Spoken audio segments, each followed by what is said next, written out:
thank you for coming out to tonight's special secret subterranean Reading the World conversation series event with Ben Moser, who is the translator of Clarice Lispector's The Hour of the Star, her biographer, and is editing 4 books of hers for New Directions that will be coming out in May. We're going to talk about all of those different things, but before we do that, I have to thank the NEA for helping support this reading series, and also the College of Arts and Sciences for making everything possible, and everyone who's watching this. Thank you. So I think what we're going to do is I'm going to introduce Ben, and then we're going to talk about the biography, and we can talk about your translation, and then talk about her other stuff. To introduce Ben, you are a contributing editor at Harper's, on the board of the National Book Critics Circle. I'm just repeating what I just heard. You're the author of Why This World, the translator. You've written for the New York Review of Books on a regular basis, and you live in the Netherlands. You were born in Houston. Your mom owns a bookstore? Yeah, not anymore. Oh, she doesn't? No. Oh. Now she's at large. Oh, interesting. Anyways, I was going to introduce Clarice as well, but I don't think that seems right since you're the one who knows everything about her. I was wondering if you wanted to start by talking a little bit about her, who she was in general, and how you became interested in her writing and wanting to write this biography.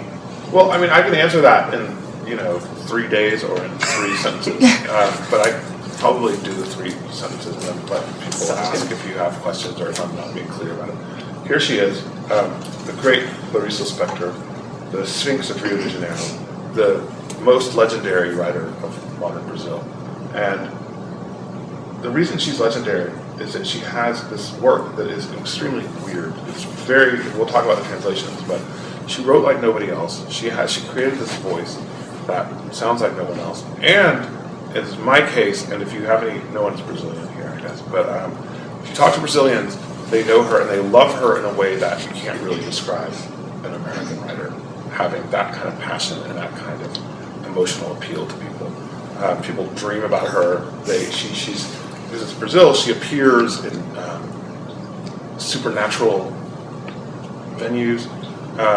After her death in 1977, she became a national icon in a way that is really hard to describe. Someone who wouldn't be maybe someone like Sylvia Plath would be comparable in that way, except Sylvia Plath was really young when she died. She died when she was 28 or something, and people, there's this cult of her, but it's very hard to think of a comparable thing. And in my case, I was in college and I dropped out of Chinese after 3 weeks because I'm lazy, and our professor said it would take 10 years to learn how to read the newspaper. And I thought, okay, I've got better things to do, although I wasn't sure exactly what, because that's why you're in college to learn stuff.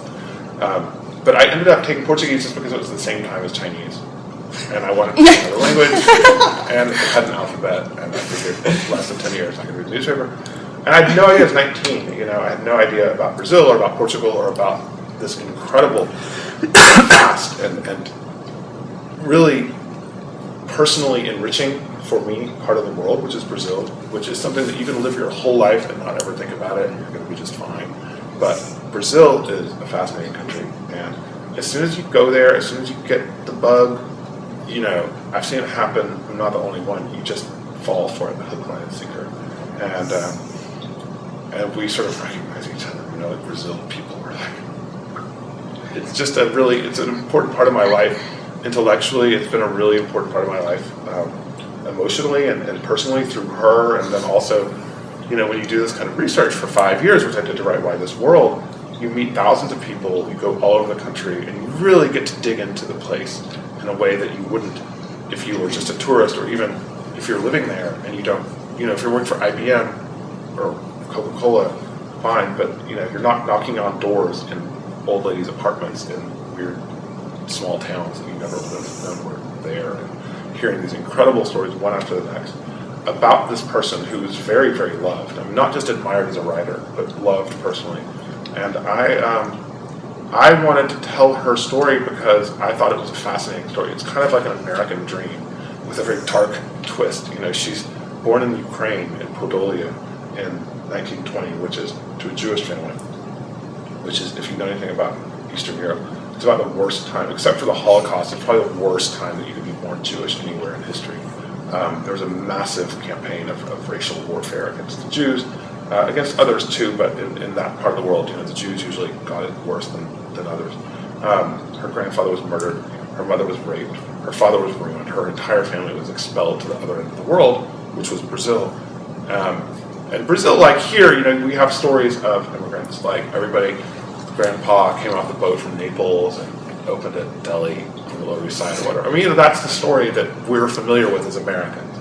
But this, especially for Jews, but this is not. It's a refugee story, and she grew up to be this tall blonde woman in Rio de Janeiro, which was really unusual. Like they didn't have tall blonde women, even sex. And she was very striking. And even from talking about the things I did to write the book, I met these old guys, 90 years old or whatever, in wheelchairs in old folks' homes, who looked just, kind of. And I said, okay, tell me about Clarice Lispector. Like you met her in 1938 or whatever. And I say, Clarice Lispector, and they're like, and then they would understand. And suddenly these old guys sort of drooling and dying literally about 95 years old, would sort of like their whole face would change when they realized what we were talking about. And their whole, they would be sitting like this and they would suddenly sit up. And, you could realize there was almost a kind of sexual charge that went through the room with people that, I guess theoretically, that 90-year-old people have a sexuality or have a sexuality, but there was this sort of thing that went through the room. And you said, and they said, oh, she was so beautiful, and she was so brilliant, and she was, and you just see them like dream. And a lot of people had that, and I certainly still have that, even though I never met her because she died in 1977. But anyway, that's it. I never got over her. So I think you skipped the important part of like when you were in the Portuguese class, you read Hour of the Star in your third semester. That's where we're getting to, I guess. And that's what hooked you on her. Here's this one. Yeah. So we did grammar, and you fill in your verbs and your whatever, and you think this is really boring, but eventually I'll learn this language, and maybe something will come of it, which you do in introduction. And then the third semester, we were already reading, because you can see it's a little thin book. So this is something that if you're starting out in Portuguese, you can hope to read without too much trouble. And I read it, this first introduction. And this is the book that she's reading as she's writing as she's dying. And there's this one-page introduction, dedication by the author, actually Clarice Lispector.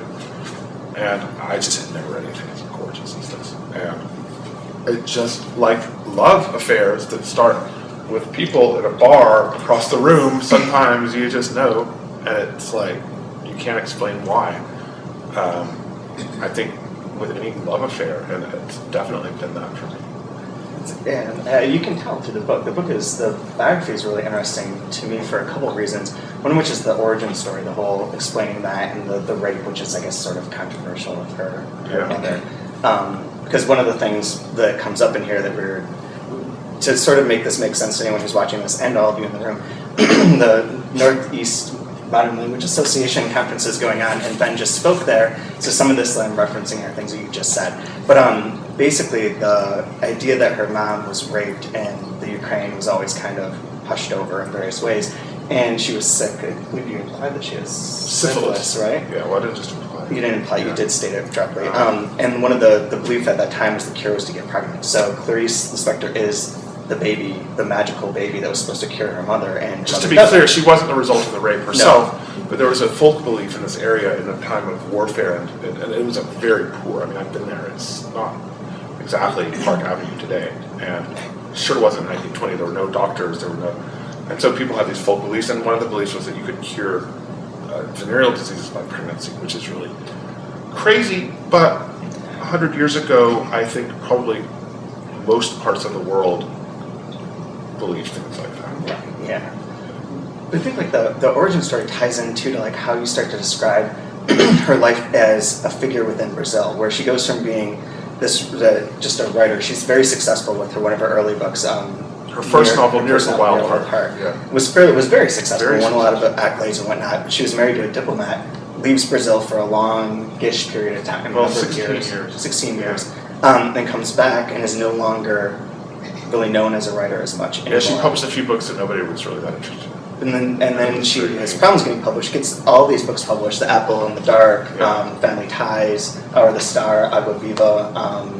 Passion according to GH. Passion according to GH, and becomes like the writer for Brazil of all time. But in so doing, the thing that you emphasize really well in here, there's a bunch of things, but one of them is that there is this myth surrounding her, and things were just invented about her, like that she was a man, that she was she had a pseudonym. That she was, I mean, there was from the very beginning she was legend. She didn't fit into Brazil's idea of a writer, which is also, I mean, there's several things you can say about it.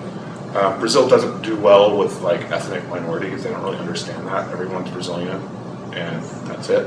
And they say, oh, it's the Americans. It's black people. We love black people, which is totally untrue because it was the biggest slave colony in the world.